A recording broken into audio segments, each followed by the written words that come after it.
bem-vindos ao podcast do Instituto Ludwig Fomes Brasil. Meu nome é Bruno Garchagli.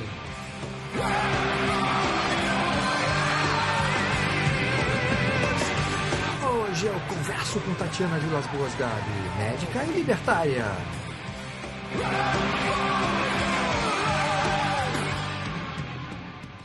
Seja muito bem-vinda, Tatiana. Obrigada, Bruno. Obrigada pelo convite. É um prazer e uma honra. Tatiana, no seu primeiro texto para o site Liberzone, você tentou estabelecer a distinção entre saúde e serviços na área de saúde, justamente para mostrar o equívoco contido na expressão mercantilização da saúde. Por que, Tatiana, do ponto de vista da escola austríaca, é importante explicar essa diferença? Sem dúvida, Bruno. Essa distinção é de fundamental importância para iniciar qualquer debate sobre saúde e livre mercado. A saúde em si, ela não pode ser considerada uma mercadoria, como eu expus no meu texto. A saúde, antes disso, é um bem abstrato, apesar de ter sido definida na nossa Constituição erroneamente como um direito, e a gente vai esclarecer isso mais adiante. Os serviços de saúde, por outro lado, eles podem ser comercializados e trocados. Eu fiz essa distinção justamente porque, sendo a saúde um conceito abstrato, um bem não tangível, ela adquire valor subjetivo, e com isso ela está sujeita a todas as implicações defendidas pelos teóricos da escola austríaca. E é precisamente a teoria do valor subjetivo que nos leva a compreender o porquê do intervencionismo não conseguir fornecer adequadamente nenhum dos serviços que se dispõe a fornecer, entre eles a saúde. Bom, você citou a forma como a saúde é tratada na Constituição Brasileira de 1988, e eu queria que você falasse a respeito disso, e tendo como base justamente essa confusão terminológica, né? E que tem como fundamento essa ideia de que a saúde é um direito de todos e, portanto, responsabilidade do Estado.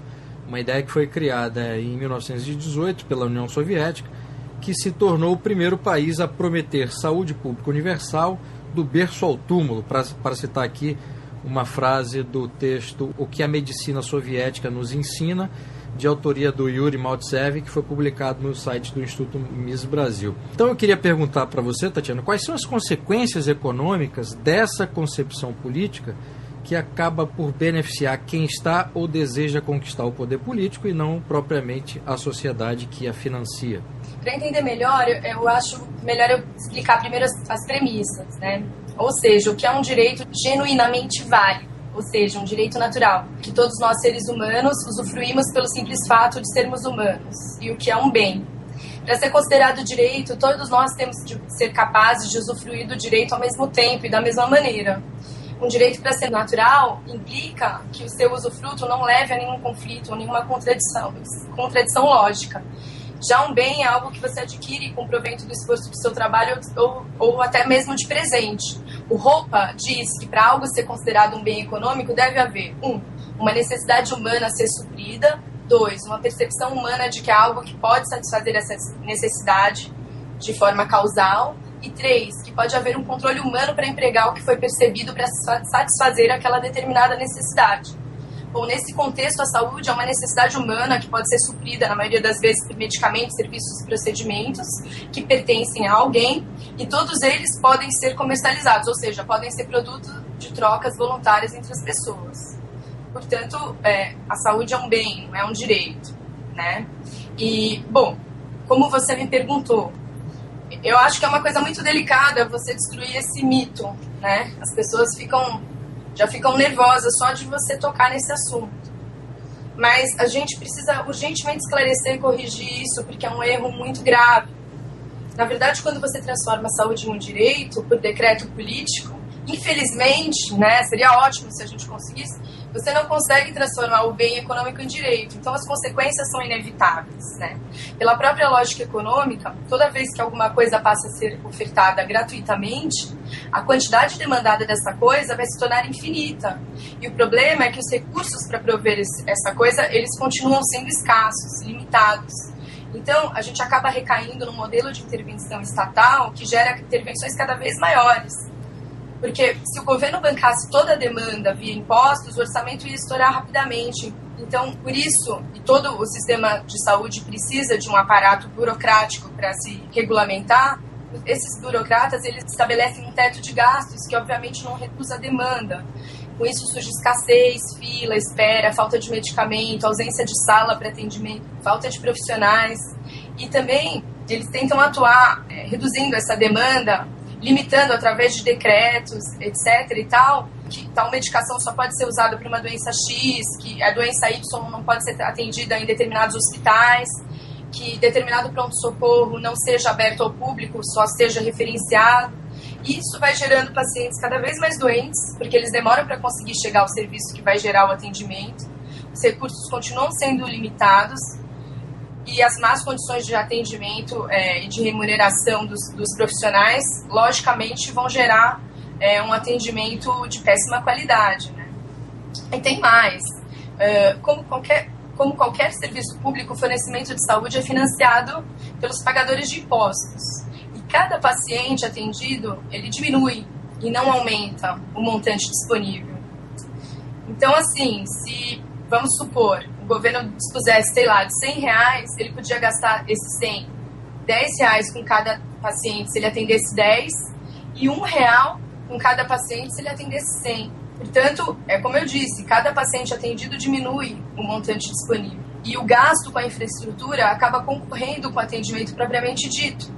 Aí, a gente já viu, o atendimento não vai repor esse gasto, ao contrário.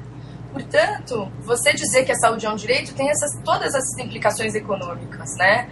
E você poderia até dizer que o modelo de saúde pública pode ser comparado sem nenhum problema com um balde furado com uma torneira aberta.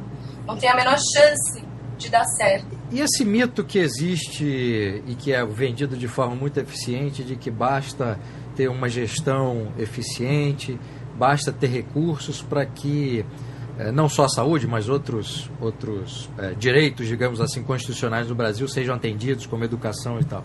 Porque o que você está me dizendo é justamente o contrário.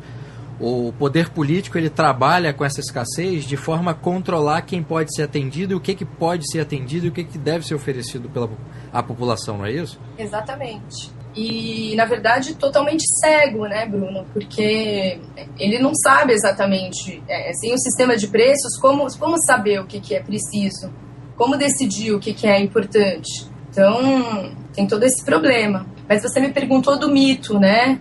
Como explicar isso para as pessoas? Na verdade, esse é o tema do nosso segundo artigo, que foi publicado agora pelo Liberzoni, não é da minha autoria. Quem escreveu foi o Rafael Daros, e o título do artigo dele é Como o SUS está destruindo a saúde dos brasileiros. Nesse artigo, ele expõe os mitos todos e mostra como que não é um problema de gestão, não é um problema circunstancial, e sim um problema intrínseco ao próprio sistema, né? Agora me diz uma coisa, Tatiana, por que, na sua perspectiva, mesmo sendo ruim em termos gerais, a ideia do SUS tem tantos defensores e o apoio de grande parte da população? Obviamente que entre esses defensores eu estou excluindo aquela classe política que se beneficia desse tipo de retórica, né? Mas há uma ideia de que o SUS deve existir, enfim, e é possível fazê-lo eficiente. As pessoas erroneamente acreditam que o SUS seja uma forma de promover saúde entre os pobres. E elas acreditam que se não fosse esse sistema, eles ficariam totalmente desamparados. Eu acredito que porque o termo bem-estar social apresenta conotações extremamente agradáveis. É muito bonito em teoria e dá a impressão que se está genuinamente, profundamente preocupado com o bem-estar dos indivíduos e que se está cercado de compaixão desinteressada e benevolência sem limites, né? Então, as pessoas gostam de deixar esse problema de resolver a saúde dos pobres para o Estado. É confortável e parece que funciona, né? Ninguém se preocupa em saber de onde vem o dinheiro para bancar a tal saúde grátis, que não é grátis coisa nenhuma, né? Ninguém pensa nisso. Nesse artigo, volto a falar do artigo, o Rafael mostrou essa realidade extremamente, que é justamente oposta, que é o capitalismo que é bom para os pobres, né? Que é o Walmart que garante comida barata e não os mercados municipais. E é isso, na verdade, é um mito que a saúde seja grátis. Eu acho que a partir do momento que a gente mostra para as pessoas que o rei está nu, talvez elas comecem a perceber que não é grátis, é muito mais caro, na verdade. Porque além de tudo que você tem que pagar para a saúde, você ainda tem que administrar toda uma burocracia que envolve um serviço estatal, né? Um serviço governamental. Mas, de qualquer forma, essa é uma ideia bastante desconfortável, né? E voltando à minha pergunta anterior, é uma ideia bastante desconfortável você expor essa informação e fazer essa crítica, sendo que a cultura é justamente o contrário, né? Mesmo que o sistema não funcione, há uma ideia bastante entranhada de que é preciso haver esse sistema universal de saúde, e aquelas pessoas que defendem a liberdade de mercado na área de saúde, logo vêm os críticos dessa concepção e repetem aquela mesma catilinária de que sem um sistema estatal as parcelas mais pobres da população iriam sofrer ainda mais, né? Nesse aspecto que você citou rapidamente, Tatiana, qual é o erro central desse tipo de crítica que é direcionada ao livre mercado e que sustenta esse sistema de saúde que é muito ruim para as camadas mais pobres da população? Olha, na realidade, né, eu acho que o sistema estatal é que precisa dos pobres para justificar toda a política assistencialista. O erro central no argumento estatista é considerar, em primeiro lugar, que os pobres não pagam imposto. Na verdade, os pobres pagam imposto em tudo que eles consomem, né? E aqui no Brasil a gente sabe que isso é absurdo, né? O valor que a gente paga de imposto. E a gente também desconsiderar, né, um outro erro nesse argumento, que é esse dinheiro que financia todo esse sistema. Além disso, imaginar que os mais pobres também sejam os mais doentes, Bruno. Isso não é verdade. O Rafael também fala disso no segundo artigo. Você tem uma redistribuição, no caso do SUS, não dos mais ricos para os mais pobres. No caso da saúde, você tem uma redistribuição dos mais saudáveis para os menos saudáveis. E, de fato, eu já vi isso. Muitas pessoas muito doentes, que não eram pobres, que não são pobres, que têm condições, têm recursos, mas estão sendo tratados em hospitais terciários, governamentais, porque tem doenças de maior complexidade, que o sistema cobre, entendeu? Porque como a gente tem aqueles decretos sendo feitos por burocratas que não têm contato com a população, eles acabam optando, e isso é uma crítica que não tem resposta, por tratar as doenças de maior complexidade e não as de menor complexidade. Tá? O sistema é feito para abranger tudo, mas só funciona realmente a parte terciária do sistema. A parte primária não tem recurso. Então, os pacientes acabam sendo deslocados, sendo jogados para os sistemas terciários, que só vão receber os pacientes que realmente têm problemas mais sérios. Então, aqueles pacientes que têm problemas menos graves, eles acabam sendo jogados de um para um outro serviço e ficam sem atendimento, né? Então, até porque eu tenho contato com isso, eu vi isso várias vezes, até por isso eu acho que esse sistema não funciona para os mais pobres, né? E tem uma terceira coisa que a gente tem que considerar, que um efeito nefasto de todo esse paternalismo é a destruição do estímulo à caridade, né? E também o senso de cidadania e de responsabilidade dos cidadãos. Porque quando o governo passa a monopolizar o cuidado aos pobres, uma das consequências naturais é que isso diminua ou destrua a propensão à caridade. Pode, inclusive, destruir um setor que poderia, tal qual lojas americanas, explorar esse nicho do mercado de forma lucrativa e beneficente ao mesmo tempo, né? Você poderia ter médicos que quisessem atuar nessa camada da população que tem menos dinheiro, menos poder aquisitivo. E eles cobrariam menos consultas, atenderiam mais pacientes, enfim.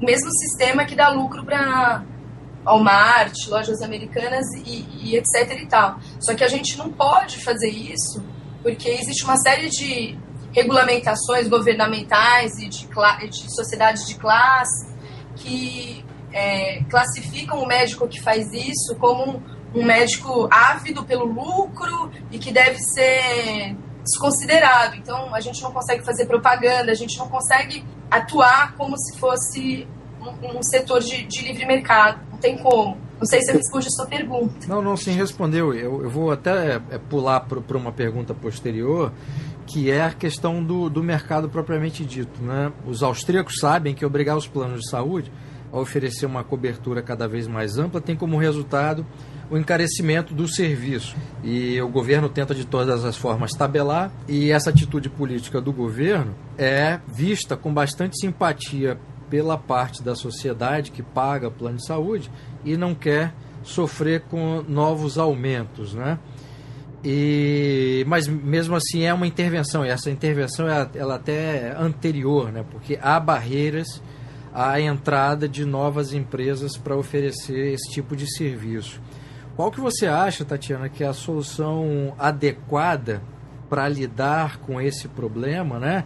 Dessa intervenção do governo ao obrigar plano de saúde a ampliar a cobertura, e que essa solução não seja antipática aos olhos da população? Olha, Bruno, é uma complicação muito grande, primeiro porque existe uma distinção entre plano de saúde e seguro de saúde, né?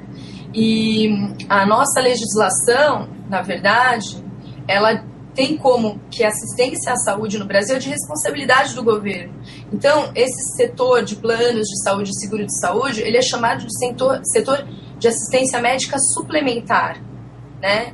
E o governo, na realidade, ele autoriza os terceiros a prestarem esse serviço. É uma coisa muito louca. Então, e além disso, as operadoras que atuam nesse setor, elas oferecem planos de saúde e seguro de saúde. Existe uma diferença fundamental em relação aos dois que eu acho que é importante a gente salientar, porque senão eu não consigo responder sua pergunta. Os planos de saúde, eles são um fenômeno basicamente que só existe aqui, tá? Os segurados, eles têm um serviço de assistência médica prestado pelos profissionais e os estabelecimentos credenciados pela operadora. E tem os livros, etc. Na verdade, as operadoras, elas vão mediar o relacionamento dos médicos com os pacientes. Então, o paciente, ele fica com a escolha dele limitada aos médicos que atendem por aquele plano. O médico fica com os honorários deles limitados ao que aquele plano combinou com ele, né? E é um sistema muito ruim, né? Para tanto médico quanto para paciente. Os pacientes pagam um absurdo por mês, os médicos ganham uma mixaria. Então, assim, é complicado, né? Já os seguros de saúde, na verdade, eles proporcionam aos associados a livre escolha dos profissionais, hospitais e laboratórios. E aí, através do reembolso, né, eles podem receber o que eles gastaram com esses atendimentos. É um serviço muito melhor, né? Mas também não é algo privado, né? Uma coisa totalmente privada seria o paciente sendo atendido pelo médico sem essa intervenção de plano de saúde e serviço de saúde e seguro de saúde. Eu acho que a solução seria regulamentar isso ao máximo possível e deixar só os seguros de saúde atuando no setor, entendeu? Acho que plano de saúde não tinha que existir. Esses problemas que você apontou, Tatiana, você acha que a origem dessa recorrente e cada vez mais crescente reclamação dos clientes de planos de saúde sobre a falta de qualidade de serviço, aliado ao aumento de preço? Sim, eu acho que são os planos de saúde que deixam os pacientes completamente insatisfeitos com o serviço mesmo, né? Porque acaba recaindo numa coisa que é praticamente um serviço público. Entendeu? Ele está terceirizado para empresas particulares, mas ele é tão regulamentado e a coisa é tão limitada que também tem escassez, fila, você liga no seu plano, não tem consulta agora, é complicado. Agora, você acha que esses problemas, no caso dos planos de saúde, eles também, além dessa intervenção do governo, eles também são causados por problemas dos próprios empresários que trabalham com a mentalidade estatista também?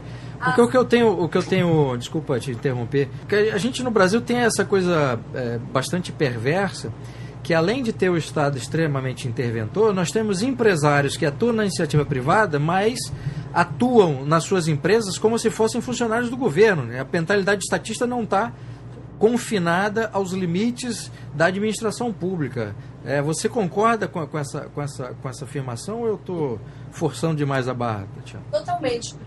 E eu acho assim, quando a gente fala, inclusive, dos médicos, isso é ainda mais evidente, sabe? Os médicos, eles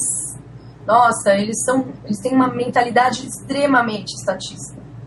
Então fica muito difícil, porque no meio desses poucos médicos que conseguem se tornar empresários, dificilmente a gente encontra alguém com uma mentalidade mais liberal. Então acaba sendo muito difícil, né, de você falar essas coisas que eu estou dizendo, né, sem ser totalmente mal interpretado. Entendi. É complicado, é difícil. Agora, você acha que, considerando o panorama atual de intensa intervenção estatal, é possível argumentar pela possibilidade de um livre mercado na área de saúde? Eu lembro que no seu texto você citou o Rothbard e afirma lá num trecho que quando o governo sai de cena, quando os impostos deixam de ser recolhidos, quando cessam as regulamentações, há um aumento do poder aquisitivo dos pacientes, redução dos custos profissionais de saúde e, como resultado, um aumento de concorrência e queda nos preços, né, desses serviços, que foi o que você estava dizendo anteriormente, né? Como é que se argumenta pela possibilidade disso, tendo em vista o atual ambiente, Tatiana? Olha, é um trabalho de formiga, né? É muito complicado. Mas eu penso que, em primeiro lugar, é preciso convencer os próprios médicos. E isso já é uma tarefa, como eu tinha mencionado antes, bem complicada. Imagina que durante toda a formação do médico é martelado constantemente na cabeça deles o seguinte: a saúde é um direito, o médico é um abnegado, o médico é um sacerdote, a medicina é um sacerdócio, vocês são semideuses. E do ponto de vista do ego, é extremamente sedutor para um profissional se ver como um semideus, né? No entanto, é justamente essa mentalidade, essa moralidade que tem o poder de transformar esse semideus em um escravo. Se a gente seguir a lógica que proclama a saúde como um direito até o final, o provedor final da saúde é necessariamente um servo. E, assim, o que a gente tenta fazer é divulgar as ideias da liberdade entre os médicos e os outros profissionais de saúde, né? Então, assim, Bruno, foi com esse objetivo que em setembro de 2013 eu criei uma página no Facebook que se chama Médicos Libertários. A ideia inicial é divulgar esse conceito, primeiramente entre os médicos, e a seguir entre outros usuários, outros colegas da saúde, e tentar explicar esse conceito de todas as formas possíveis, através de humor, exemplos, textos, vídeos, acontecimentos políticos, analogias, tudo. E, assim, eu considero que a página, ela vem cumprindo o objetivo dela, né? Pelo menos entre os médicos, criou-se uma até então inexistente parcela liberal ou libertária, tem até colegas que se admitem libertários, que defendem o fim da saúde pública e compreendem a inviabilidade do SUS. Tanto que hoje, começou comigo, uma só. Hoje temos 8 médicos escrevendo para a página e eu sou apenas uma colaboradora nesse momento, né? E o que a gente usa lá para tentar convencer, né? A gente usa muito o argumento da inviabilidade econômica e um pouco menos, o argumento da imoralidade. Assim, eu pessoalmente acredito que o argumento da imoralidade é ainda o melhor para defender a ideia de que a saúde seja um bem. Porque caridade imposta é roubo, mas eu não sou a única a escrever. Então, na verdade, através de consensos que a gente teve com os colegas, a gente optou por defender mais o argumento da inviabilidade econômica, né? Mas, assim, de verdade, o que mais ajudou nos últimos tempos foram os próprios acontecimentos políticos recentes, né?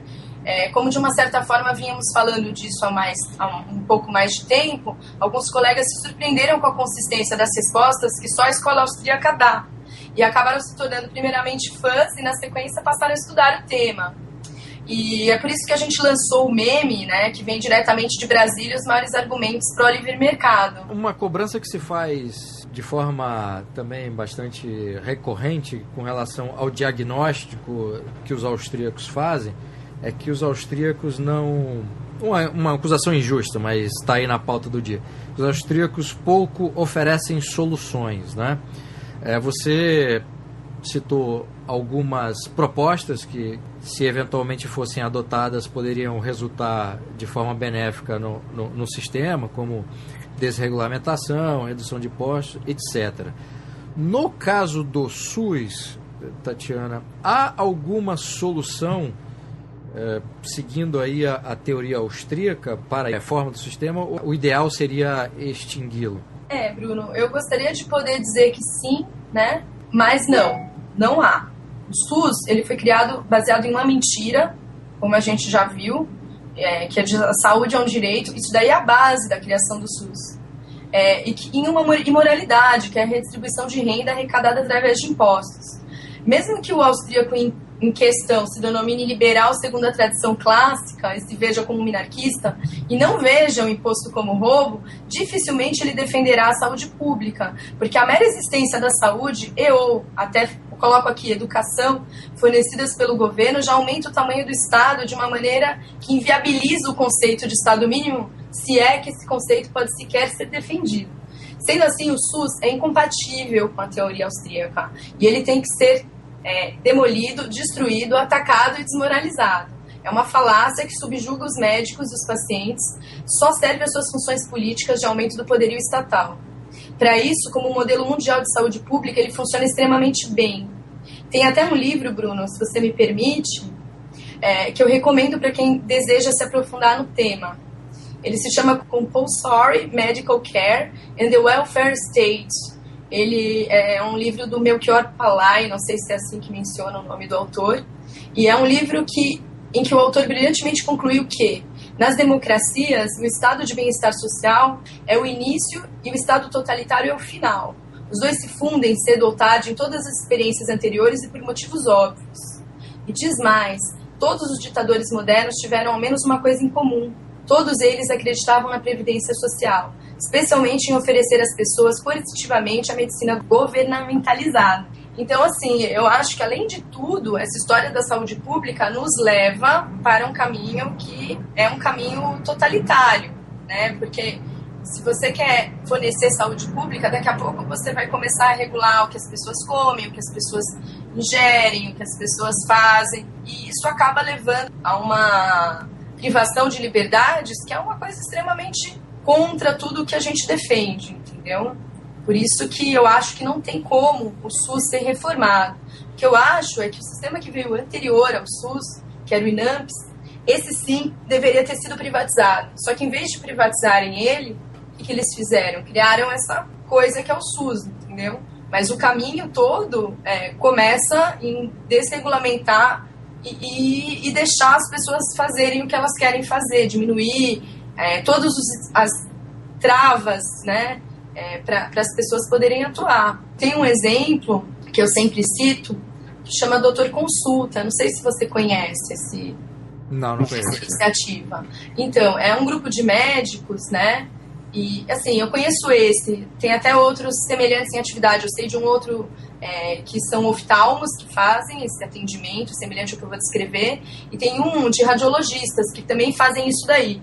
Eles cobram barato, bem barato, acho que são 30 ou 40 reais, o ultrassom. E a fila anda super rápido, entendeu? E é um sistema totalmente privado. Bom, o Doutor Consulta em si, ele atua em princípio no mercado das pessoas pobres que não têm plano de saúde. Os outros também, né? Os consultórios do Doutor Consulta são simples e localizados junto à comunidade de baixa renda. Por exemplo, tem um junto ali na entrada da favela de Heliópolis. As consultas são baratas, elas custam em torno de 50 a 70 reais. O atendimento é feito por médicos super bem formados, eles são especialistas, os pacientes ficam satisfeitos, os médicos ficam satisfeitos, funciona bem, a empresa tem lucro, gera riqueza, atende demanda. O lucro é o sinal que o mercado envia para o empreendedor que ele acertou na sua estratégia, né, como a gente sabe, e funciona extremamente bem, mantém os médicos atuando naquele setor, e isso é o que realmente ajuda no fornecimento de saúde para essa população, que de outra forma ficaria sem atendimento. Tem um texto do Hans Hermann Hoppe, publicado no site do IMB, em que ele apresenta aí 4 medidas para melhorar o sistema de saúde. Ao longo da entrevista você citou talvez grande parte delas, né? Vou citar aqui as 4. A primeira seria eliminar todas as exigências de licenciamento para as faculdades de medicina, hospitais, farmácias, médicos e outros profissionais da área de saúde. A segunda, eliminar todas as restrições governamentais sobre a produção e a venda de produtos farmacêuticos e equipamentos médicos. A terceira, desregulamentar a indústria de seguros de saúde, e no caso do Brasil também de planos de saúde, né? E a quarta seria eliminar todos os subsídios para os doentes ou adoentados. Bom, a minha pergunta é a seguinte, Tatiana, diante do quadro político brasileiro atual, considerando essas 4 medidas propostas pelo ROPA e aquelas que você própria propôs ao longo da entrevista, como é que você vê o sistema de saúde pública e privada no Brasil no médio e longo prazo? Olha, Bruno, eu vejo de uma forma extremamente pessimista. Colapso total, né? A gente já está vivenciando isso. O Mais Médicos aí é um sinal disso daí. A saúde no Brasil, infelizmente, vai cair na impossibilidade do cálculo econômico e vai ruir. A gente já está em plena crise, isso só irá se agravar. O futuro da medicina é negro no nosso país. E assim, talvez consigam escapar em um primeiro momento aqueles que atendem o mercado totalmente privado. Aqueles que não fazem parte do sistema suplementar. Aqueles que fornecem recibo para reembolso dos que pagam seguros ou cujos planos de saúde permitem essa modalidade. De resto, eu acho que vai ser muito difícil e acho que o negócio vai ficar cada vez pior para os profissionais de saúde. O que eu acho que pode ser que melhore é se a gente conseguir fazer com que as pessoas enxerguem isso a tempo. Mas eu sou um pouco pessimista em relação a isso, né? As medidas do ROPE são brilhantes e elas automaticamente reduzem os custos dos seguros, possibilitam, inclusive, o surgimento do mercado seguro no Brasil, que é praticamente inexistente. Só que falta apoio do pessoal médico. Essas coisas, atualmente, a gente não pode sequer sugerir. Por exemplo, fim do licenciamento das faculdades. Nossa, os médicos surtam se a gente falar uma coisa dessas para eles, entendeu? E é muito difícil você convencer um médico que um paciente não deveria precisar de receita para comprar um remédio. Isso quando falamos daqueles que são contra a saúde pública. Imagina os que ainda estão pedindo para o governo proibir remédio e outras práticas médicas. Os médicos que estão pedindo pelo ato médico, que é a regulamentação da profissão. É muito difícil você vender o fim das restrições governamentais sobre a venda dos produtos farmacêuticos para esse pessoal, né? Essas medidas, elas jamais poderão ser tomadas sem apoio dos profissionais de saúde. Por isso eu acho que, apesar de elas serem excelentes, dificilmente elas vão ser adotadas aqui tão cedo, que é uma pena.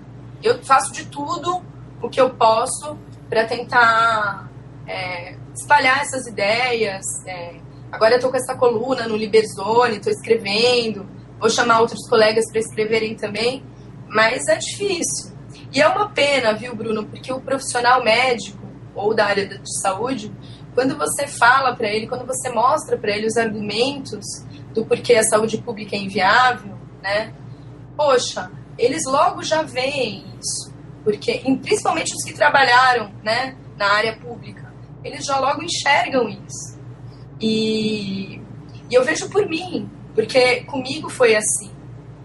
Eu me deparei com um artigo do Ron Paul, que está publicado no IMB, que se chama Saúde é um Bem, e eu era extremamente estatista na época, mas eu não consegui refutar.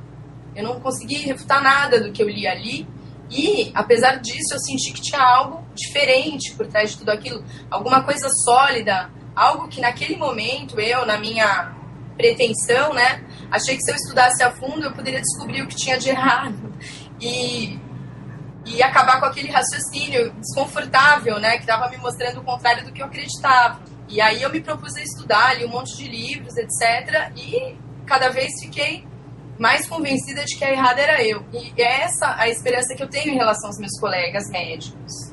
Que eles vejam exatamente o que eu acabei vendo através dos estudos e tal, né? Agora, como é que você chegou até esse artigo do Ron Paul? Ai, Bruno, é uma história tão engraçada. É assim, eu escrevi um artigo defendendo o SUS e publiquei na internet, né, num blog de um partido. Alguém aí do IMB, na verdade foi o Fernando Quioca, ele leu o artigo e, obviamente, ele odiou, né? E ele fez uma crítica, ele escreveu um artigo criticando fortemente o meu artigo, né? A minha postagem lá, o meu post. E eu fiquei super enfurecida com aquilo, porque ele falou algo do tipo, quem essa mulher pensa que ela tem a solução dos problemas da saúde do Brasil? Por isso que até agora eu te falo que eu não tenho nenhuma solução, tá? E na época ele escreveu isso e tudo, e eu fiquei com aquilo, né? Aí, mais pra frente, assim, alguns meses, até acho que anos depois, eu conheci ele pessoalmente e eu me lembrei que ele tinha escrito aquilo. E fui brigar com ele. Aí ele me mostrou esse artigo do Ron Paul, foi assim. Então eu devo a ele toda essa... E ao IMB, sem dúvida, com todos os seus artigos brilhantes, a você, Bruno, com seus podcasts, que abriram os meus olhos, né? Então agora eu sinto a obrigação de fazer isso pelos meus colegas. E você chegou a traduzir um livro pro site, não foi isso? Eu traduzi um livro do Ron Paul, o Defendendo a Liberdade. Muito bem, olha, de um passado recente defensora do SUS para tradutora de Ron Paul. É uma mudança radical, né? Foi um longo caminho, Bruno, mas ele foi percorrido rapidamente. Acho que faz 1 ano e meio apenas. Muito bem. Tatiana, muitíssimo obrigado pela entrevista e parabéns pelo seu trabalho. Eu que agradeço, Bruno, e eu aproveito para parabenizar você pelo seu. Muitíssimo obrigado.